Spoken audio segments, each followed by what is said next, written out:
இன்றைக்கி கொழுக்கட்டை மாவே இல்லாத கொழுக்கட்டை ரெசிபி எப்படி செய்துன்னு பார்க்க போகிறோம். அதுக்கு மெஷரிங் கப்பில் 1.5 கப் பச்சரிசி எடுத்து 3 மணி நேரம் நான் ஊற வச்சுருக்கேன் பாருங்கள். இப்போ இது ஒரு சைடு இருக்கட்டும். அதே மெஷரிங் கப்பில் 1 கப் அளவு வறுத்த வேர்க்கடலை 2 ஏலக்காய் சேர்த்து கொரகொரப்பாக அரைச்சி எடுத்துங்க பாருங்கள். இந்த மாதிரி இப்போ இது கூடவே மெஷரிங் கப்பில் 3/4 கப் துருங்கின வெல்லம் சேர்த்துட்டு பல்ஸ்லேயே இந்த மாதிரி 2 பல்ஸ் போட்டு எடுத்துங்க. வேர்க்கடலை பூரணம் வந்து ஒரு சூப்பராக ரெடி பண்ணிவிட்டோம். இப்போ ஊற வச்ச அரிசி வந்து தண்ணி வடிச்சிட்டு ஒரு மிக்சி ஜாரில் சேர்த்துட்டு இதுக்கு தேவையான அளவு உப்பு தண்ணி சேர்த்துங்க. தண்ணிக்கு வந்து அளவெல்லாம் தேவையில்லை, எவ்வளோ தண்ணி வேணாலும் சேர்த்து அரைச்சிங்க.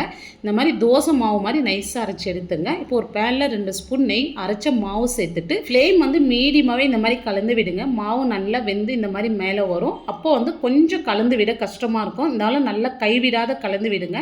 மாவு பாருங்கள் இந்த அளவுக்கு நல்லா சுருண்டு வந்திருக்கு. இப்போ வந்து கொஞ்சமாக தண்ணி தொட்டு பாருங்கள். மாவு ஒட்டாத வந்துச்சுன்னா வேற ஒரு பிளேட்டில் மாற்றிடலாம். இப்போ கை பொறுக்கிற சூடு வந்து தான் கையில் கொஞ்சமாக எண்ணெய் அப்ளை பண்ணிவிட்டு நல்லா இந்த மாதிரி சாஃப்டாக வர வரைக்கும் பிசைந்து எடுத்துங்க.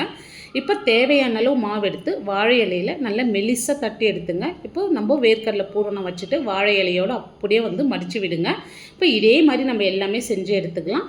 பாருங்கள் எந்த அளவுக்கு நல்ல மெலிசாக இருக்குது பாருங்கள். இப்போ வந்து ஸ்டீமரில் ஒரு 10லேருந்து 12 நிமிஷத்துக்கு வந்து நம்ம வேக வச்சு எடுத்துக்கலாம். இப்போ நம்ம நினச்ச உடனே குயிக்காக கொழுக்கட்டை சாப்பிட்ணுன்னா நீங்கள் நான் செஞ்சுருக்கிற மெத்தடை ஃபாலோ பண்ணுங்கள். ரொம்ப ஈஸியாக செஞ்சு முடிச்சிடலாம்.